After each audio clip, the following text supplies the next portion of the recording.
창세기 42장 29절에서 38절까지의 말씀 봉독하도록 하겠습니다. 제가 먼저 읽겠습니다. 29절입니다. 그들이 가나안 땅에 돌아와 그들의 아버지 야곱에게 이르러 그들이 당한 일을 자세히 알려 아뢰되 그 사람이 엄하게 우리에게 말씀하고 우리를 그 땅에 대한 정탐꾼으로 여기기로 우리가 그에게 이르되 우리는 확실한 자들이요 정탐꾼이 아니니이다. 한 아버지의 아들 12 형제로서 막내는 우리에게 가나안 땅에 있나이다. 그 땅의 주인인 그 사람이 우리에게 이르되 내가 이같이 하여 너희가 확실한 자들임을 알리니 너희 형제 중에 하나를 내게 두고 양식을 가져와서 너희 집안의 굶주림을 구하고 너희 막내 아우를 내게로 데려오라.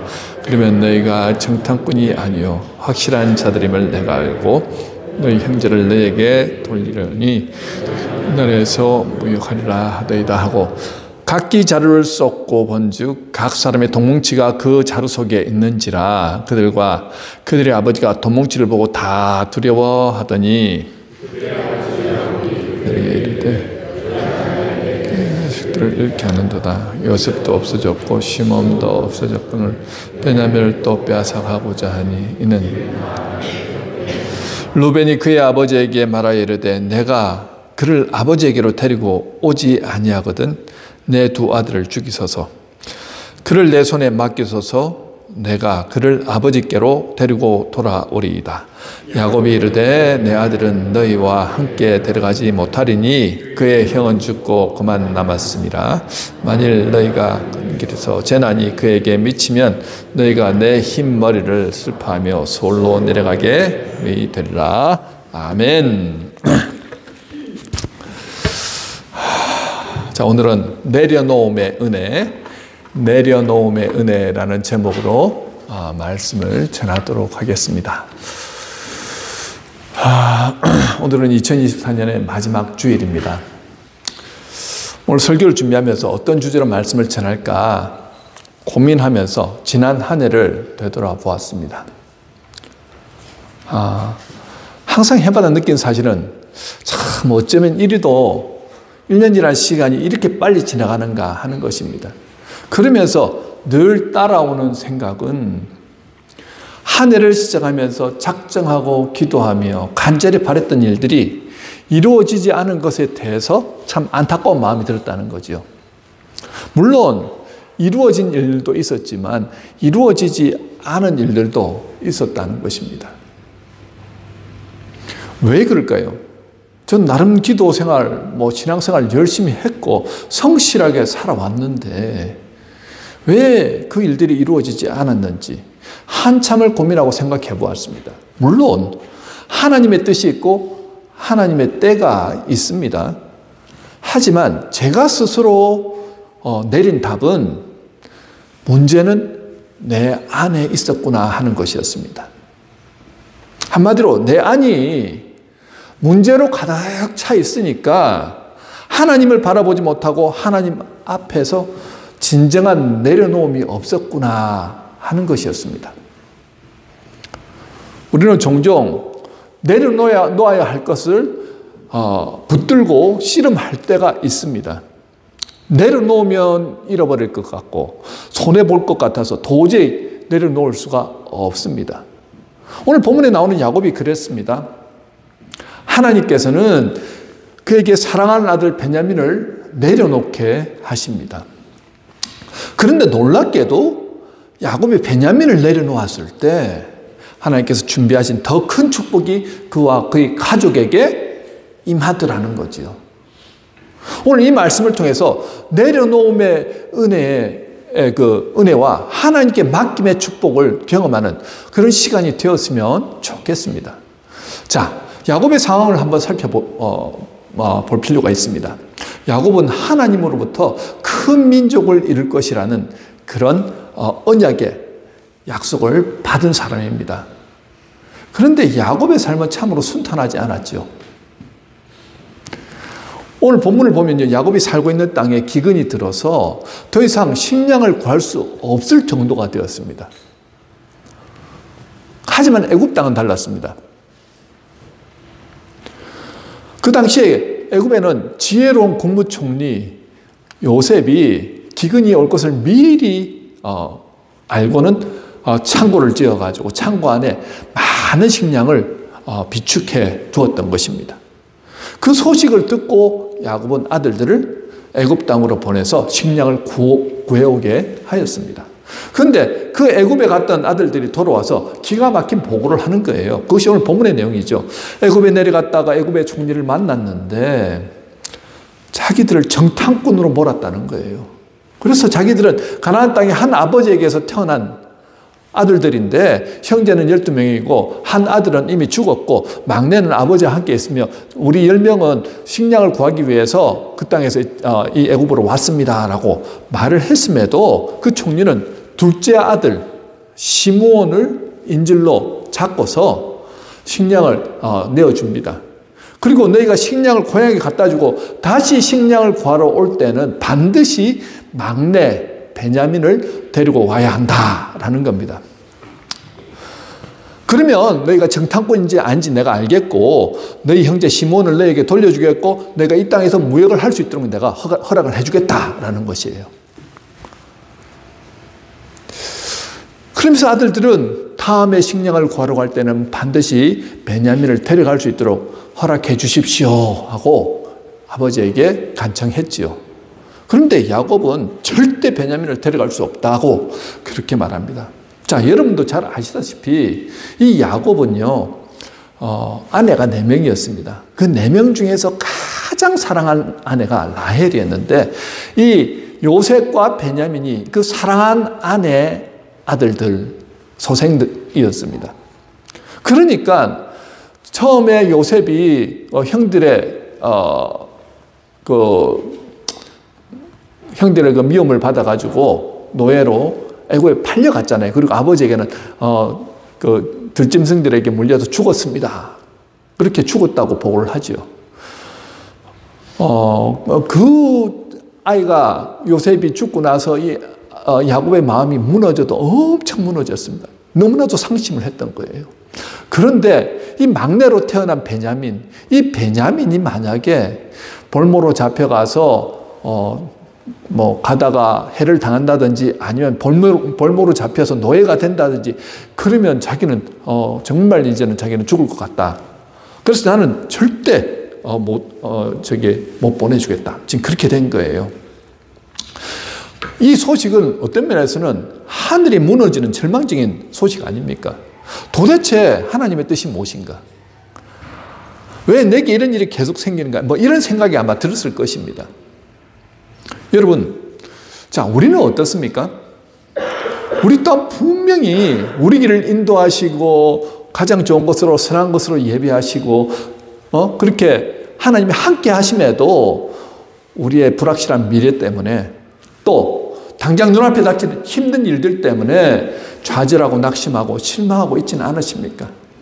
36절에 보면 야곱이 어떤 마음인가 팍 나오죠. 다른 자녀들을 원망하는 마음이 잘 나와 있습니다. 너희가 나에게 내 자식들을 잃게 하도다. 요셉도 없어졌고 시므온도 없어졌거늘 베냐민을 또 빼앗아 가고자 하니 이는 다 나를 해롭게 함이로다. 자, 힘든 일을 만났을 때 우리의 모습이 이와 같다고 생각합니다. 나를 이렇게 만든 환경과 그리고 사람들을 원망하고 나아가서는 하나님까지 원망하게 되지요. 저 또한 결혼을 하고 캐나다로 와서 26년이라는 세월 동안에 오늘 야곱과 같은 그런 심정을 수없이 경험하였습니다. 그런데 돌아보면 내가 하나님을 믿는 정도에 따라서 걱정의 크기도 달라지더라는 거죠. 하나님과 가까이 지낼 땐 하나님이 크게 보이고 어려운 일이 앞을 가로막고 있어도 별로 걱정이 없었는데 하나님이 멀어 보이고 하나님과 교제가 별로 없을 땐 작은 일에도 걱정하고 염려하고 두려워하였던 그런 모습이었다는 거죠. 다시 말해서 하나님을 완전히 믿고 신뢰하는 믿음이 있을 때는 하나님이 예비하신 뜻과 길이 보였는데 내 속에 하나님보다 세상을 더 의지하고 세상의 방식으로 그렇게 정신없이 살아갈 땐 하나님이 아무리 말씀하시고 또 보여주시고 예비해 놓으셨어도 하나님의 뜻이 보이지 않더라는 거예요. 하나님이 인도하시는 길은 꼭 죽을 길 같아 보이고 하나님은 죽을 길이라고 말씀하시는데 내 눈에 살 길처럼 보여서 내가 선택한 그 길로 그렇게 갔었던 것 같습니다. 어느 때 그랬냐면요. 내 안에 하나님보다 더 소중하다고 생각하는 것을 움켜쥐고 그것을 내려놓지 못했을 때 그러더라는 거죠. 지금 야곱은 베냐민을 보내야만 합니다. 그래야지 그와 그의 가족이 살아갈 수 있습니다.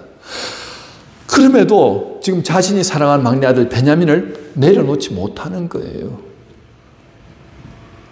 그 속에 예비하고 계신 하나님의 뜻을 발견하지 못하고 있다는 것입니다. 여러분, 하나님 앞으로 되어질 상황을 다 알고 계시잖아요. 그런데 저와 여러분들은 모릅니다. 야곱도 모르는 상황이에요. 그러니 야곱 입장에서는 얼마나 답답하겠습니까? 자, 그러면 하나님께 물어보면 될 것 같은데 지금 야곱의 반응을 보면 하나님과 그렇게 그다지 친밀한 관계가처럼 보이지도 않더라는 거죠. 여러분, 앞이 보이지 않아서 막막하고 답답할 때 꼭 잊지 말고 해야 할 일이 있습니다. 실천해야 될 일이 있다는 거예요. 그것은 바로 하나님과 나 사이에 문제가 있는가 없는가를 꼭 확인해 보셔야 합니다. 구체적으로 내 안에 하나님보다 더 중요하게 생각하는 것이 무엇인지 또 내가 하나님 앞에서 내려놓지 못하는 것은 무엇인지 우리의 마음을 잘 살펴보셔야 한다는 거예요. 야곱은 자기 입으로 어떻게 했었든지 베냐민을 지켜야 되겠다라고 생각했습니다. 아버지로서는 당연한 생각 아니겠습니까? 베냐민만큼은 애굽에 보낼 수 없다. 내가 얼마나 사랑하는 아들인데 요셉도 이랬는데 베냐민마저 이러면 이제 나는 더 이상 살 소망이 없다. 그렇게 생각을 했죠. 그래서 야곱은 베냐민을 붙잡고 있어야 하고 베냐민을 지켜야 한다고 그렇게 생각했습니다. 이것이 야곱이 내려놓지 못하는 그런 부분이었다는 거예요. 지금 야곱은요, 하나님은 보이지 않고 베냐민밖에 보이지 않더라는 거예요. 이 부분 때문에 하나님의 정확한 인도를 받지 못하고 있다는 거죠. 자, 우리는 때때로 하나님이 나를 어떻게 인도하시는지 도무지 잘 모르겠다 생각이 들 때 우리의 마음속에 세워진 우선순위가 무엇인지 그것을 잘 확인해 보셔야 된다는 거예요. 그 우선순위가 하나님의 인도를 막을 수 있다는 것을 기억하시기 바랍니다. 이것만큼은 절대 안 돼. 이것만큼 포기할 수 없어. 바로 그것이 하나님의 인도를 가로막는 것이 될 수 있다는 거예요. 내 생각에, 내 마음에 무엇으로 가득 차고 있다고요? 내가 그렇게 붙잡고 있는 그것으로 가득 차 있다는 거예요. 여러분, 하나님은요, 얼마든지 이렇게도 하실 수 있고 또 저렇게도 하실 수 있습니다. 내 생각에 이것은 꼭 이렇게 해야 되고 저렇게 해서는 안 된다는 것은 그건 내 욕심이지요. 내 계획, 내 뜻대로 되는 게 아니지 않습니까? 하나님께서 야곱을 애굽으로 인도하시고 축복하시기 위해서 어떻게 해요? 야곱의 사랑하는 아들 베냐민을 내려놓게 하시더라는 거죠. 그래야 하나님의 인도를 받을 수 있기 때문입니다. 결국 야곱은 절대 베냐민만큼은 보낼 수 없다고 했지만 하나님은 보낼 수밖에 없는 상황으로 그를 이끌어 가시더라는 거죠. 이제 빌려왔던 양식도 다 떨어졌습니다. 다시 애굽으로 가서 양식을 빌려와야 합니다. 아무리 내가 베냐민을 데리고 싶고 데리고 있고 싶어 해도 베냐민을 보내지 않으면 다 굶어 죽게 되었습니다. 야곱도 더 이상 베냐민만 고집할 수 없는 상황이 되었다는 거죠. 베냐민이 가야 식량을 얻어올 수 있다고 하는데 할 수 없이 야곱이 자기 고집을 꺾습니다. 절대 안 된다고 했던 그의 고집을 스스로 내려놓더라는 거예요. 창세기 43장, 이제 43장의 14절에 보면 이렇게 말씀합니다. 야곱은 이런 고백을 하죠. 전능하신 하나님께서 그 사람 앞에서 너희에게 은혜를 베푸사 그 사람으로 너희 다른 형제와 베냐민을 돌려보내게 하시기를 원하노라. 내가 자식을 잃게 되면 이르리로다. 아멘. 자, 베냐민을 애굽으로 보내도 하나님께서 돌아오게 하시면 되는 것 아닙니까? 자, 그리고 설령 잃는다고 해도 그게 하나님의 뜻이라고 하면 할 수 없다. 이런 고백을 하는 것입니다. 결국 양식이 떨어질 때까지 그가 하나님과의 관계 안에서 그 답답한 마음을 하나님 앞에 다 올려드리고 하나님 앞에 물어보았겠죠. 무엇이 해결이 되었습니까? 하나님과의 관계가 해결이 된 거예요. 하나님 관계 안에서 답을 찾더라는 거죠. 처음에는 베냐민만 보였는데 나중에는 하나님의 음성이 들려지기 시작하더라는 것입니다. 여러분, 야곱은 모든 것을 그 기간 동안 하나님께 맡기고 자신이 사랑한 막내 아들 베냐민까지 다 하나님 앞에 맡겼다는 거예요. 할아버지 아브라함은 이삭을 바치라는 까지 했을 때 기꺼이 하나님 앞에 그렇게 산제물로 바쳐드렸잖아요. 그런데 하나님께서는 이삭을 받지 않으시고 어떻게 해요? 준비한 그 양을 다시 속죄제로 해가지고 번제단에 각을 떠서 바치게 하시잖아요. 하나님이 사랑하시는 사람을 향한 하나님의 계획과 뜻이 있으시더라는 거예요. 여러분, 하나님 큰 역사를 이루시고 또 큰 일을 시키시는 사람일수록 어떻게 해요? 그 사람이 가장 내려놓기 힘든 부분을 내려놓기를 원하실 때가 있습니다. 그것이 재물일 수도 있고요, 명예일 수도 있고요, 때로는 사랑하는 가족일 수도 있고요, 또 내 고집과 자존심일 수도 있습니다. 하나님이 보시기에 그 부분이 해결되어야 우리를 축복의 길로 인도하실 수 있기 때문에 그렇다는 거지요. 마침내 야곱은 내가 자식을 잃으면 이르리로다 이런 고백을 합니다. 이 고백은요, 그냥 될 대로 되라, 모르겠다 이런 고백이 아니에요. 이제 진짜 믿음으로 하나님께 맡긴 것입니다. 하나님만이 이 문제를 해결하실 수 있으십니다. 나는 베냐민을 절대 포기할 수 없지만 하나님이 베냐민의 생사화복을 주관하시고 하나님께서 인도하실 줄 믿습니다. 이런 고백이에요. 내 안에 고집이 완전히 꺾인 것입니다. 내 판단, 내 계획, 내 계산 다 꺾인 것입니다. 자존심, 염려, 자녀에 대한 욕심, 사람에 대한 판단, 사람에 대한 미움, 경제적 두려움 다 내려놓은 것입니다. 여러분, 이 고백이 야곱의 일생 동안 지긋지긋한 시험이 끝나는 바로 그 고백이더라는 거예요. 내가 내 자식을 잃으면 이르리로다. 이제 완전히 하나님께 맡기는 것입니다. 우리가 하나님을 믿는다고 하면서도 여전히 내 자식은 내가 지키는 줄로 알고 내 재산 내가 지키는 줄 알고 내 명예 내가 지키는 줄로 압니다. 그러니까 일이 더 꼬이더라는 거예요. 하나님의 뜻은 도무지 알 수 없고 어떤 길로 가야 할지 막막합니다. 야곱이 그 기간 동안 하나님과 다시 만나고 기도하고 관계를 맺으면서 어떤 길로 가야 할지 듣고 난 다음부터 자신의 고집을 꺾고 내려놓으니까 하나님 축복이 그와 그의 가족에게 임하더라는 거죠. 자, 여러분, 그렇다면 실제적으로 어떻게 하면 그러면 내려놓을 수 있을까요? 내려놓는다는 말 무슨 말입니까? 그냥 포기한다. 될 대로 되라. 이게 내려놓는 걸까요? 아니죠. 내려놓는다는 것은 뭐 다른 말로 한다면 비운다라고도 할 수 있습니다.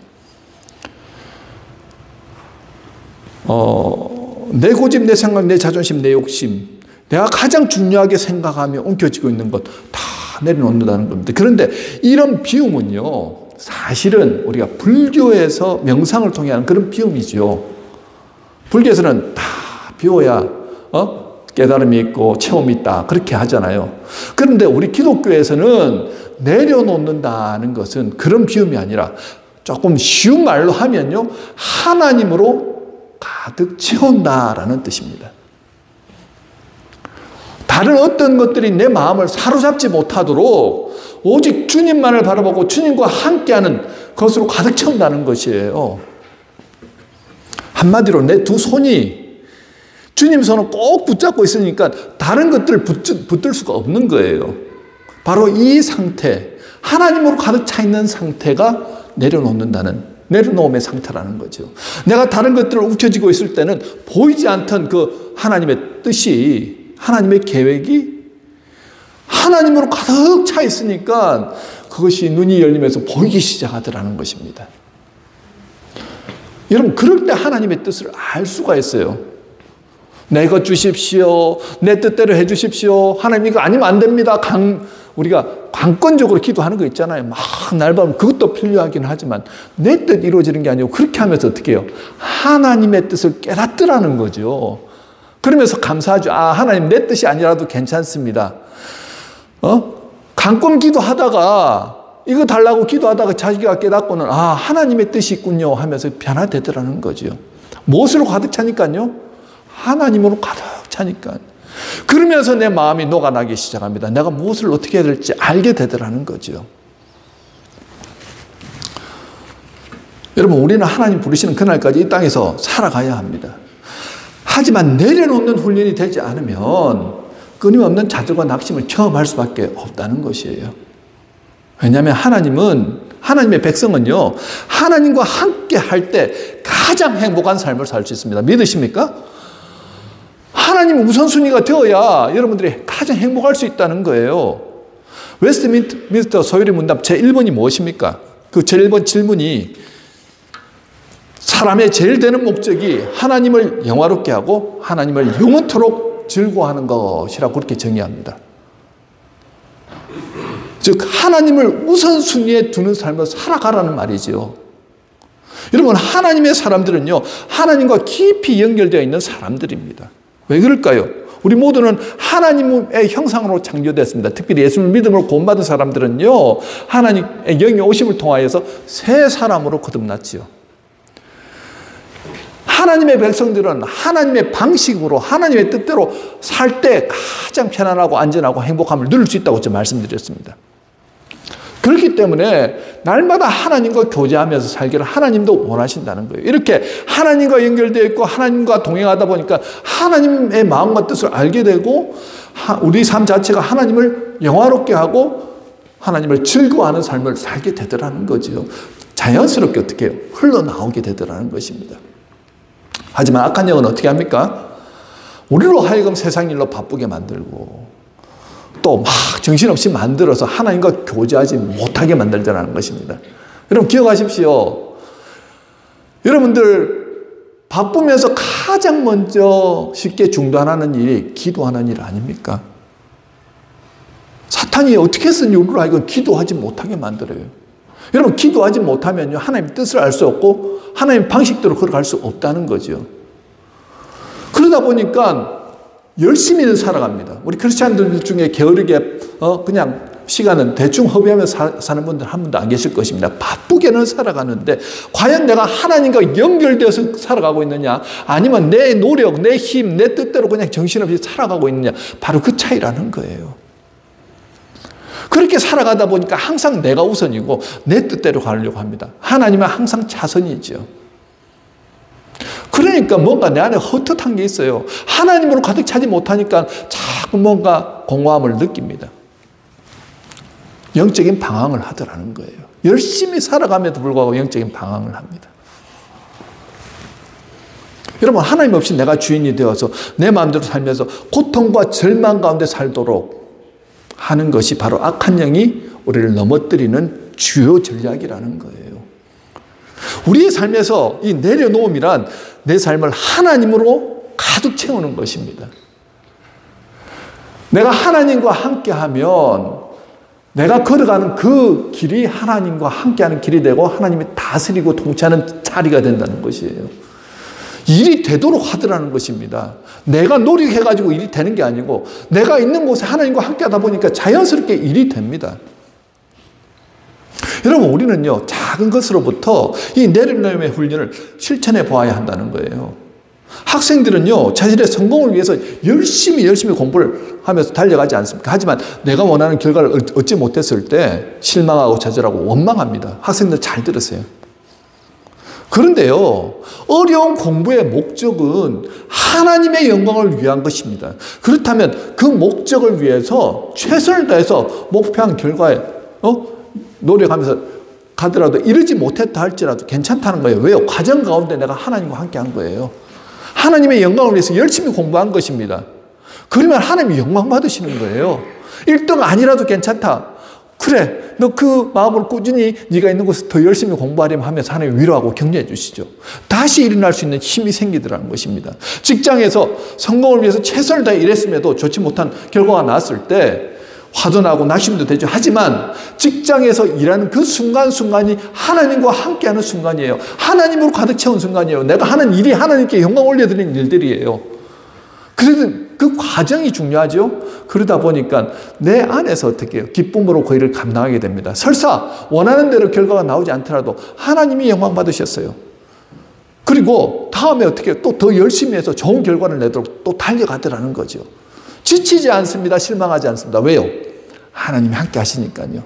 하나님이 함께 하신다는 믿음이 있으니까 다시 일어나더라는 거죠. 가정이나 교회도 마찬가지입니다. 요즘 인간관계 때문에 참 힘들지요. 인간관계의 어려움 중에 하나는요, 상대방이 이상해서 그런 경우도 있지만 나에게도 문제가 있다는 거예요. 항상 나만 옳고 나만 잘한 것이 아니죠. 박수, 손뼉이 부딪혀야 소리가 나는 것처럼 나와 맞는 사람이고 나와 맞지 않는 사람들이 있을 수 있습니다. 그런데 우리가 매 순간 하나님께 집중하고 하나님과 함께하고 하나님의 말씀대로 순종하며 따라가다 보니까 참아야 될 때도 있고요, 용서해야 될 때도 있고요, 용납해야 될 때도 있더라는 거죠. 그러면서 관계를 해나가다 보니까 어떻게 해요? 화목의 관계로 발전해 나가더라는 거죠. 누구와 함께 하니까요? 하나님과 함께 하니까. 여기서 중요한 것은요, 매 순간을 내가 하나님 손을 꼭 붙들고 지금 가고 있느냐 하는 것입니다. 어느 목사님 예전에 선한 목자교회 유기성 목사님 그렇게 간증으로 말씀하신 걸 들은 적이 있습니다. 목사님이 이렇게 회를 하시다가 아니면 이렇게 길을 가시다가 아니면 어떤 일을 하시다가 손을 꼭 이렇게 쥐는 그렇게 모습을 성도가 보고는 목사님, 아니 그렇게 왜 갑자기 손을 꼭 쥐세요? 그러니까 내가 지금 주님과 함께하고 주님 손을 꼭 붙들고 가는 거예요 라고 그렇게 말씀하시는 거예요. 주님이 안 보이잖아요. 안 보이는데도 마치 보이는 것처럼 나는 주님 손을 꼭 붙들어야 나는 살아갈 수 있습니다. 나는 지금 주님과 함께하고 있습니다. 이 자리는 주님과 함께하는 자리입니다. 그렇게 믿음으로 고백하는 거예요. 그렇게 행동이 나오더라는 것입니다. 그러니까 화를 낼 자리에서도 아니면 정말 힘든 어려운 자리에서도 주님과 함께하면서 능히 이겨나가고 기쁨으로 그 일을 감당해 나가더라는 거죠. 여러분, 내려놓으면 다시 한번 말씀드립니다. 그냥 마음을 비우는 게 아니에요. 하나님으로 가득 채우는 것입니다. 우리의 삶에서 이런 작은 내려놓음이 훈련되어질 때 하나님의 은혜와 능력으로 가득 차게 될 것입니다. 2024년 이제 이 해가 저물고 있습니다. 좋게 마무리가 되어야 되죠. 실패도 있었고 어려움도 있었습니다. 하지만 다시 이제 2025년을 맞이하면서 어떤 삶을 살기를 원하십니까? 잠언 16장 3절에 이렇게 말씀하지요. 너의 행사를 여호와께 맡기라. 그리하면 내가 경영한 것이 이루어지리라. 오늘 우리와 하나님 사이를 가로막고 있는 것이 무엇입니까? 과연 하나님은 무엇을 내려놓기를 원하실까요? 한 해를 마무리하면서 내가 붙들고 내려놓지 못하는 가장 중요한 것을 내려놓고 하나님으로 가득 채우심을 통해서 하나님이 예비하신 진정한 축복을 누리시는 저와 여러분이 되시길 주님의 이름으로 축원합니다. 아멘. 우리 함께 기도하도록 하겠습니다.